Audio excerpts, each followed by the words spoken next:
ಅವನಿಗೆ ತಗಿರಿ ಪಕ್ಷದಿಂದ, ಅವನಿಗೆ ಯಾವ ಪೋಸ್ಟ್ ಅನ್ನು ಕೊಡಬೇಡಿ ಅಂತ ಹೇಳಕ್ಕೆ ನಾವು ಇಷ್ಟೊಂದು ಪ್ರೊಟೆಸ್ಟ್ ಮಾಡ್ಬೇಕಾ? ಅದು ನಿಮ್ಗೆ ಮನ್ಸಿಗೆ ಬರಲ್ವಾ? ಅವನು ಅಂತ ಕೆಟ್ಟ ಕೆಲಸ ಮಾಡ್ತಾ ಇದ್ದಾನ ಅಂತ ಹೇಳ್ಬಿಟ್ಟು ಫ್ಯಾಮಿಲಿನಲ್ಲಿ ನಿಮ್ಮ ಮಕ್ಕಳು ಏನಾದ್ರೂ ಒಂದು ಕೆಟ್ಟ ದಾರಿ ಹಿಡಿದ್ರೆ ನಿಮಗೆ ಫಸ್ಟ್ ಗೊತ್ತಾಗುತ್ತೆ.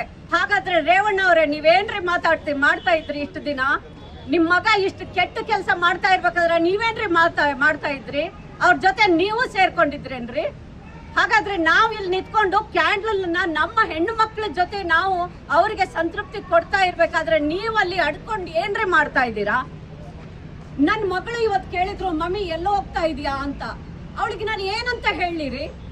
ನಾನು ಹೋಗ್ತಾ ಇದ್ದೀನಿ, ಯಾವನೋ ಒಬ್ಬ 3-4 ಸಾವಿರ ಜನರಿಗೆ ಹೆಣ್ಣು ಮಕ್ಕಳಿಗೆ ಏನೋ ಹೀನಾಯದ ಕೃತ್ಯ ಮಾಡಿದಾನೆ ಅಂತ ಹೇಳ್ಬಿಟ್ಟು ನಾನು ಅವಳಿಗೆ ಹೇಳ್ಬೇಕಾಗಿತ್ತೇನ್ರಿ? ಅದಕ್ಕೋಸ್ಕರ ನಾನು ಇಷ್ಟು ಜನರ ಮುಂದೆ ಬಂದ್ಬಿಟ್ಟು ಪ್ರೊಟೆಸ್ಟ್ ಬೇರೆ ಮಾಡ್ಬೇಕಾ?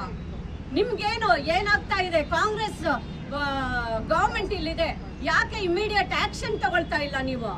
JDS BJP ಹೆಣ್ಣು ಮಕ್ಕಳಿಗೆ ಬೇಟಿ ಬಚಾವೋ ಬೇಟಿ ಪಡಾವೋ ಅಂತ ಹೇಳ್ತಿರಲ್ಲ, ಬೇಟಿ ಪಟಾವೋ ಆಗ್ಬಿಟ್ಟಿದೆ. ಇಲ್ಲಿ ಎಲ್ಲ ಕೆಟ್ಟವರು ಗೂಂಡವ್ರನ್ನ ನಿಮ್ ಜೊತೆ ಸೇರ್ಸ್ಕೊಂಡು ಇವಾಗ ಬೇಟಿ ಪಟಾವೋ ಆಗ್ಬಿಟ್ಟಿದೆ. ಇಂತ ಸಿಡಿಗಳನ್ನ ಕುಮಾರಸ್ವಾಮಿ ಅವರೇ, ಎಲ್ರಿ ಇದೆ ನಿಮ್ ಸಿಡಿ? ಎಲ್ರಿ ಇದೆ ನಿಮ್ದು ಪೆನ್ ಡ್ರೈವ್? ತಗೊಂಡ್ ಬನ್ನಿ ಇವಾಗ. ಎಲ್ರಿ ಆ ಹೆಣ್ಣು ಮಕ್ಕಳಿಗೆಲ್ಲ ಅಷ್ಟೊಂದು ಎಫೆಕ್ಟ್ ಆಗಿದೆಯಲ್ಲ, ಅವರ ಸಿಡಿನ ಅವರ ಆಕ್ಟಿವಿಟೀಸ್ ನ ಓಪನ್ ಆಗಿ ತೋರಿಸಿದಿರಲ್ಲ, ಯಾಕೆ ಇವತ್ತು ಹೊರಗಡೆ ಬಂದು ಮಾತಾಡ್ತಾ ಇಲ್ಲ ನೀವು? ಅವನಿಗೂ ನನಗೂ ಸಂಬಂಧ ಇಲ್ಲ ಅಂತ ಹೇಳೋ ಅಷ್ಟು ಮಟ್ಟಿಗೆ ಬಂದ್ಬಿಟ್ಟಿದ್ದೀರಾ ನೀವು ಕುಮಾರಸ್ವಾಮಿ ಅವರೇ. ಮುಂಚೆ ಹೇಳ್ತಾ ಇದ್ರಿ ಇವ್ನು ನನ್ನ ಫ್ಯಾಮಿಲಿ, ಇವ್ನು ನನ್ನ ಮಗ ಅಂತ ಹೇಳ್ಬಿಟ್ಟು, ಇವಾಗೇನು ಮಗ ಎಲ್ಲೋದ? ನಿಮ್ ಮಗನ್ಗೆ ಬುದ್ಧಿ ಕಲ್ಸಕ್ ನಿಮ್ಗೆ ಆಗ್ತಾ ಇಲ್ವೇನ್ರಿ? ಬಿಜೆಪಿಯಲ್ಲಿ ಒಂದು ಬ್ಯಾಕ್ ಗ್ರೌಂಡ್ ಚೆಕ್ ಮಾಡದೆ ಅವನಿಗೆ MP ಕ್ಯಾಂಡಿಡೇಟ್ ಆಗಿ ಹೇಗ್ರಿ ಮಾಡಿದ್ರಿ ನೀವೆಲ್ಲ? ಇವತ್ತು ನಾವು ಆಮ್ ಆದ್ಮಿ ಪಾರ್ಟಿಯವರೆಲ್ಲ ಎಲ್ಲ ಪಕ್ಷದವರು ಪೊಲಿಟಿಕಲ್ ಆಗಿ, ಇದರಲ್ಲಿ ಪಾಲಿಟಿಕ್ಸ್ ಏನು ಇಲ್ಲ, ಇದು ಪೊಲಿಟಿಕಲ್ ಆಗಿ ನಾವೆಲ್ಲ ಮಾಡ್ತಾ ಇದೀವಿ. ಯಾವ ಹೆಂಗಸಿಗೆ ಇದು ಎಫೆಕ್ಟ್ ಆಗಿದೆ ಅವ್ರ ಜೊತೆ ಎಲ್ಲ ನಾವ್ ಇದೀವಿ, ಅವರಿಗೆ ನಾವು ಖಂಡಿತ ಸಂತೃಪ್ತಿ ಕೊಡ್ತಾ ಇದೀವಿ ಅಂತ ಹೇಳ್ಬಿಟ್ಟು ಒಂದೆರಡು ಮಾತು ಮುಗಿಸ್ತಾ ಇದ್ದೀವಿ. ದರೋಡೆಕೋರರು, ಅನಾಚಾರರು, ಅತ್ಯಾಚಾರರು ಆ ಟೀಮ್ ಅದು ನಿಮಗೆ ಗೊತ್ತಿದೆ. ನಾವು ಹಾಗಾಗಿ ಆಮ್ ಆದ್ಮಿ ಪಕ್ಷ ಸಾಮಾನ್ಯ ಜನರ ಪಕ್ಷ, ಯಾವುದಕ್ಕೂ ಎದುರೋದಿಲ್ಲ. ನಾವು ಬಿಜೆಪಿಗೂ ಬರಲ್ಲ, ಉಂಡಿಗೂ ಕಾಸು ಹಾಕಲ್ಲ, ಜೈಲಿಗೆ ಹಾಕಿದ್ರೆ ಹಾಕಿ ಅಂತ ತೀರ್ಮಾನ ಮಾಡಿದ್ದೀವಿ. ನಾವು ಸತ್ಯ ಒಂದಲ್ಲ ಒಂದು ದಿವಸ ಹೊರಗೆ ಬರುತ್ತೆ ಅಂತ. ಈ ದೃಷ್ಟಿಯಿಂದ ಈ ಚುನಾವಣೆಯಲ್ಲಿ ನೀವೇನಾದ್ರೂ ವೋಟ್ ಹಾಕಿ ಒಂದು ಗೆಲ್ಲಿಸ್ಬಿಟ್ರೆ ಚುನಾವಣೆನೇ ಇರಲ್ಲ ಮುಂದಿನ ದಿನಗಳಲ್ಲಿ. ಜ್ಞಾಪಕ ಇಟ್ಕೊಳ್ಳಿ, ಸರ್ವಾಧಿಕಾರ ಡಿಕ್ಲೇರು ಆಗುತ್ತೆ. 10-15 ವರ್ಷ ಇವರು ಏಕವೇತಜ್ಜಿ ಅಂತ ಮಾಡಕ್ ಶುರು ಮಾಡ್ತಾರೆ. ಅದೇ ಅವರ ಅಜೆಂಡಾ. ಒಂದು ಸಂವಿಧಾನ ಬದಲಾಯಿಸೋದು, ಇನ್ನೊಂದು ಮನು ಸಂಸ್ಕೃತಿಯನ್ನು ತಂದಿಡೋದು, ಆಮೇಲೆ ಕಾನೂನನ್ನ ಅವ್ರಿಗೆ ಬೇಕಾದಂಗೆ ಮಾಡ್ಕೊಳ್ತಕ್ಕಂಥದ್ದು. ಸ್ವಾಯತ್ತತೆ ಸಂಸ್ಥೆಗಳನ್ನೆಲ್ಲ ಕೈ ಹಿಡ್ಕೊಂಡ್ಬಿಟ್ರೆ ಒಂದೊಂದು ಎರಡೇ ಮಾತು ಹೇಳ್ಬಿಡ್ತೀವಿ. ಜಾಸ್ತಿ ಉದ್ದ ಆದ್ರೆ ಎಷ್ಟು ಬೇಕಾದ್ರೂ ಹಾಕೊಳ್ಳಿ ಬಿಡಿ. ಆ ಚುನಾವಣಾ ಆಯೋಗ ಅಂತ ಒಂದಿತ್ತು, ಪಾರದರ್ಶಕವಾಗಿ ನಡೀತಿತ್ತು. ಅದರಲ್ಲಿ ಇದ್ದಿದ್ದು ನಿಮಗೆ ಗೊತ್ತಿರಲಿ, ಒಂದು ಪ್ರಧಾನಮಂತ್ರಿ chairman, chief justice of India member, one of the ವಿಪಕ್ಷದ ನಾಯಕರು 3 ಜನ. ಅಂದ್ರೆ ಯಾವ ಕಡೆಯಿಂದ ಹೋದ್ರು ಪಾರದರ್ಶಕವಾಗಿರ್ಬೇಕು, ಒಂದ್ ಕಡೆಗೆ ಆಗಬಾರ್ದು.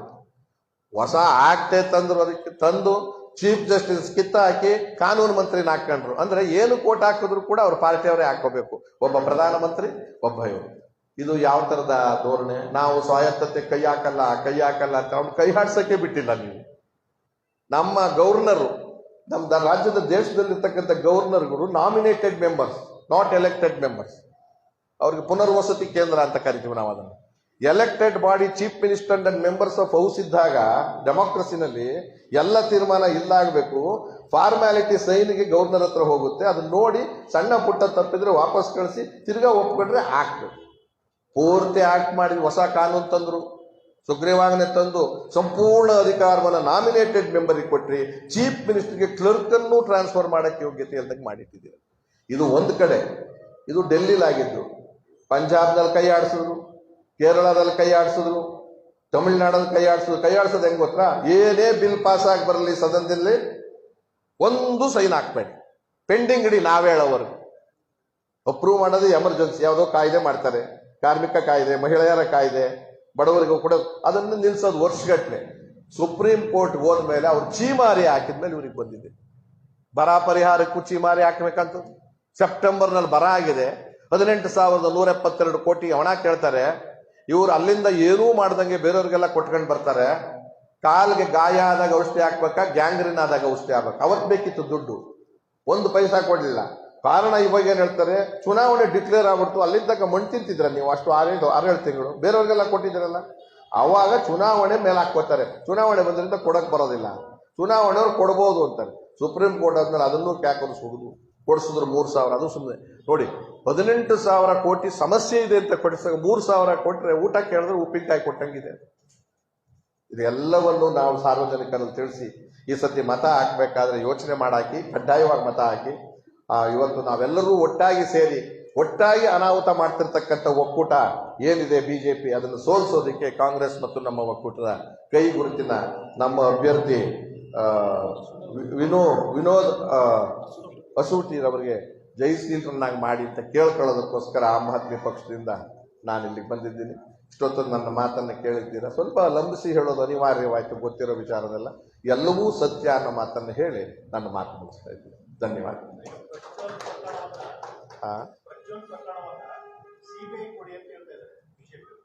ಕಾರಣ ಇದೆ, ಸಿಬಿಐ ಅವ್ರ ಕಂಟ್ರೋಲ್ನಲ್ಲಿ ಇದೆಯಲ್ಲ, ಅಂದ್ರೆ ಅವ್ರು ಮುಚ್ಚಾಕ್ಬೋದಲ್ಲ ಸಿಬಿಐ, ಹೆಂಗ್ ಬೇಕಾದ್ರು ಹಂಗೆ. ನಾವು ಮುಚ್ಚಾಕೋ ಕೆಲಸ ಮಾಡಬೇಡಿ, ಸಂವಿಧಾನದ ಹಕ್ಕನ್ನು ಉಳಿಸೋದಕ್ಕೆ ಪ್ರಯತ್ನ ಮಾಡಿ. ಹೋಗ್ಲಿ, ಇಲ್ಲಿ ನಿಮ್ಗೆ ಆಗದೆ ಇದ್ದಾಗ ಸಿಬಿಐ ಕೇಳಿ, ಇಲ್ಲಿ ನಿಮಗೆ ತೃಪ್ತಿ ಸಹಿದೆ ಅಂತ ಕೇಳಿ SIT ನಲ್ಲಿ. ಆಮೇಲೆ SIT ಅಂತಕ್ಕಂಥದ್ದು ಸ್ಪೆಷಲ್ ಇನ್ವೆಸ್ಟಿಗೇಷನ್ ಫೋರ್ಸು. ಈಗಾಗಲೇ ಇವತ್ತು ನನಗೆ ತಿಳಿದ ಮಟ್ಟಿಗೆ ಎಂಥದೋ ಅಂತಾರಲ್ಲ, ಲುಕ್ಔಟ್ ನೋಟಿಸು ಕೂಡ ಕೊಟ್ಟಿದ್ದಾರೆ ಅಂತ ಅನ್ಸುತ್ತೆ. ಅನಿವಾರ್ಯ, ನಿನ್ನೆ ದಿವಸ ಮುಖ್ಯಮಂತ್ರಿಗಳು ಹೇಳಿದ್ದಾರೆ ಅರೆಸ್ಟ್ ಆಗಲೇಬೇಕಾಗಿ ಬರುತ್ತೆ. ಆ ಸಾಕ್ಷಿಗಳನ್ನ ಮುಚ್ಚಾಕೋದು ಮತ್ತೊಂದು ಮಾಡ್ತಾರೆ ಅನ್ನೋ ಕಾರಣಕ್ಕೋಸ್ಕರ ಅದನ್ನ ಅರೆಸ್ಟ್ ಮಾಡಲೇಬೇಕಾಗಿ ಬರುತ್ತೋ ಏನೋ ಇದೆ. ಸಿಬಿಐ ಕೊಡೋದಕ್ಕೆ ಯಾಕೆ ಡಿಮ್ಯಾಂಡ್ ಮಾಡ್ತಾರೆ ಅಂದ್ರೆ, ಆ ಬಿಜೆಪಿಗೆ ಹೊಡೆತ ಬಿದ್ದಿದೆಯಲ್ಲ ಅವ್ರ ಹೊಂದ್ಕೊಂಡು ತಬ್ಕೊಂಡು, ಅದನ್ನ ಹಂಗೇನೆ ಇಲ್ಲ ಬಿ ರಿಪೋರ್ಟ್ ಹಾಕ್ಬಿಡಿ ಅಂತ ಹೇಳಿದೆ. ವಿಜಯೇಂದ್ರ ಅವರಿಗೆ ನಾನು ನಿಜ ಹೇಳ್ತೀನಿ, ತುಂಬಾ ಒಳ್ಳೆ ಸ್ನೇಹಿತ, ಒಳ್ಳೆ ಗೆಳೆಯ, ಮೆಚುರಿಟಿನೇ ಇಲ್ಲ. ಪ್ರಜ್ವಲ್ ರೇವಣ್ಣ ಅವ್ರ ಕೇಸ್ ಈಗ ಆದಾಗ ಈ ಚುನಾವಣೆ ಆಗತಕ್ಕ ಕಾಯ್ಕೊಂಡಿದ್ದು ನಾವು ಕೆರಿಬೇಕಾಗಿತ್ತ? ಇದನ್ನ ಒಂದು ಹೆಣ್ಣು ಮಗುಗೆ ಅಪಾಯ ಆಗಿದೆ, ಅನಾಹುತ ಆಗಿದೆ, ಪ್ರಾಣ ಹೋಗ್ತಾ ಇದೆ, ಮಾನಭಂಗ ಆಗಿದೆ ಅಂತ ತಕ್ಷಣ ರಕ್ಷಣೆಗೆ ಹೋಗ್ಬೇಕಾ? ವಿಜಯೇಂದ್ರ ತರ ಹೇಳ್ಕೊಂಡು ಕೂತಿದ್ರೆ ಅಂದ್ರೆ ವಿಜಯೇಂದ್ರ ಒಂದು ಇದೇ ತರದ ಚಿಂತನೆ ಇದೆಯಾ? ಹಾಗಾದ್ರೆ ಹೇಳ್ತೀನಿ ನಾನು, ಅಂದ್ರೆ ಈ ಕಾರಣ ಬಂದಿದ್ದೆ ನಾವು ಇದುವರೆಗೂ ವಿಜಯೇಂದ್ರ ಎತ್ತಿದ್ದೀವ? ಹಂಗಾರೆ ಎತ್ತಂಗಿದ್ದಿದ್ರೆ ನಾವೇನ್ ಮಾಡ್ಬೋದಾಗಿತ್ತು? ಕುಮಾರಸ್ವಾಮಿ ಅವರು ಚುನಾವಣೆ ಮತ ಆಗಕ್ ಮುಂಚೆನೆ ಎತ್ಬೋದಾಗಿತ್ತಲ್ವ ನಾವು? ಸಂದರ್ಭ ಬಂದಿದೆ, ಆಚೆಗೆ ಬಂತು, ಬಯಲು ಬಂತು, ಹೆಣ್ಣು ಮಕ್ಕಳಿಗೆ ನಾವು ಕೂಡ ಗೌರವ ಕೊಡಿಸ್ತೀವಿ ಸರ್, ತೋರ್ಸೋದು ಬೇಡಿ, ಅದು ಇದು ತೋರ್ಸೋದು ಬೇಡಿ, ಶಿಕ್ಷೆ ಕೊಡೋದು ಕೊಡೋಣ ಅಂತ ಅಂದ್ರು. ಹಂಗಂತ ಮಾತು ಹೇಳ್ತಾರೆ ಅಂತಂದ್ರೆ ಹೆಂಗಿದೆ? ಸಾಧ್ಯನಾ ಅದು?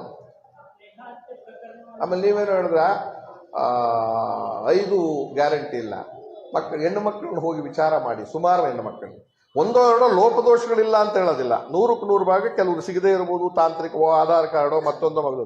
ಆದರೆ ಬಹುತೇಕ ಜನರಿಗೆ 2,000 ಸಿಕ್ಕಿರೋದು ಸತ್ಯ, ಕರೆಂಟ್ ಬಿಲ್ ಸಿಕ್ಕಿರೋದು ಸತ್ಯ, ಮತ್ತು ಅದು ಉಚಿತವಾದ ಬಸ್ಸು ಈಗ ಎಷ್ಟು ಕೋಟಿ ಜನ ಓಡಾಡಿರೋದು ಸತ್ಯ ಇದೆ. ಅವ್ರನ್ನೆಲ್ಲ ಕೇಳಿದ್ರೆ ಹೇಳ್ತಾರೆ ಅವ್ರು ಬಾಯ್ ಬಿಟ್ಟು, ನಮ್ಗೆ ಕಣ್ಣೆದ್ರೆ ಕೈ ಮಾಡಿದಾರಪ್ಪ, ಅವ್ರಿಗೆ ಕೊಡ್ತೀವಿ ನಾವು ಓಟು ಅಂತ ಹೇಳ್ತೀವಿ.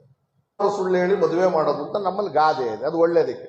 ಅವ್ರು 16,000 ಸುಳ್ಳು ಹೇಳಿ ಮೋಸ ಮಾಡೋದಕ್ಕೆ ತೀರ್ಮಾನ ಮಾಡಿದ್ದಾರೆ. ನಾವೇನು ಮಾಡೋಕ್ಕಾಗಲ್ಲ.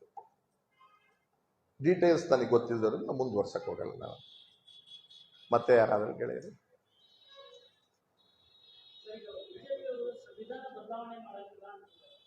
ಈಗ ಹೇಳ್ತಾ ಇದ್ದಾರೆ ಓಟ್ ಬೇಕಲ್ಲ ಅವ್ರಿಗೆ. ಹಂಗಂತ ಹೇಳೋರು ಮಾಡೋದು ಅಂದ್ರೆ ಮಾಡ್ತೀನಿ ಅಂತ ಹೇಳೋದ್ನಲ್ಲ, ಅವ್ನ ಯಾಕೆ ವಜಾ ಮಾಡಿಲ್ಲ ಪಕ್ಷದಿಂದ? MP ಇನ್ನೂ ಸಿಟ್ಟಿಂಗ್ MP ಅವನು ಯಾರು? ಇವರು ಬಿಸಾಕ್ಬೋದಾಗಿತ್ತಲ್ಲ, ಹೋಗ ಮನೆಗೆ ನೀನು. ಟಿಕೆಟ್ ನಿರಾಕರಣೆ ಅಲ್ಲ ರೀ, ಸಂವಿಧಾನನೇ ಬದಲಾವಣೆ ಮಾಡ್ತಿದ್ರೆ ರಾಷ್ಟ್ರದ್ರೋಹ. ಅಂತವ್ರನ್ನ ನೀವು ಪಕ್ಷದಲ್ಲೇ ಇಟ್ಕೊಳ್ಳಂಗಿಲ್ಲ, ಶಿಕ್ಷೆ ಕೊಡಬೇಕು.